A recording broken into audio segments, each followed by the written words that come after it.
Sa iba pang balita, gawing patas at walang pinapanigan, yan ang utos ni Pangulong Ferdinand R. Marcos Jr. sa bagong talagang ombudsman na si Jesus Crispin Remulla, kaugnay pa rin sa laban ng gobyerno kontra katiwalian.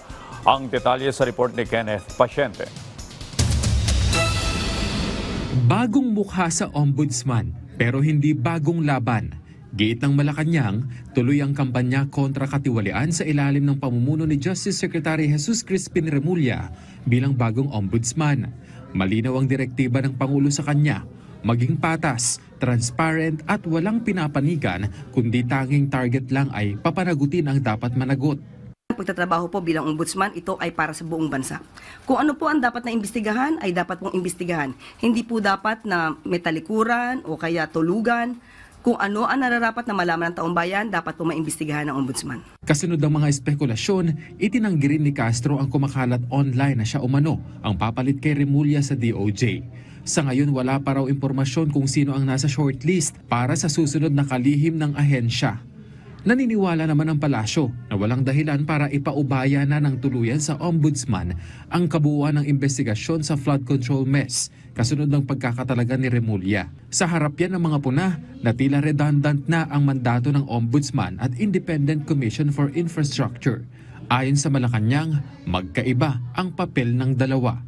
Mas mapapabilis po ang magiging trabaho at pag-iimbestiga ng ombudsman at ng DOJ kung may kumpleto na pong dokumento na manggagaling sa ICI. Gugustuhin po ba nila na ICI ang ombudsman lang ang magtrabaho dito? So hanggang kailan tayo aabutin para matapos ang isang kaso?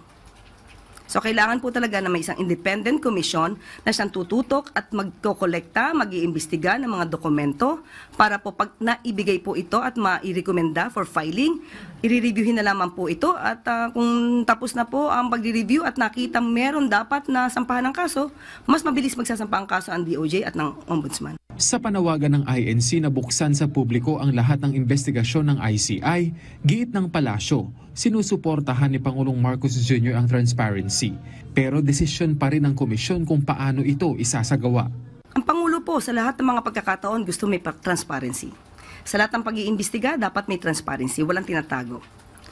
Pero kung paano po ito gagawin ng ICI, kung paano po ito maisa sa publiko, kung paano po sila magiging transparent at hanggang saan, nasa ICI na po yan. But still, ang Pangulo po ay sinusulong din po ang transparency sa lahat ng pag-iimbestiga.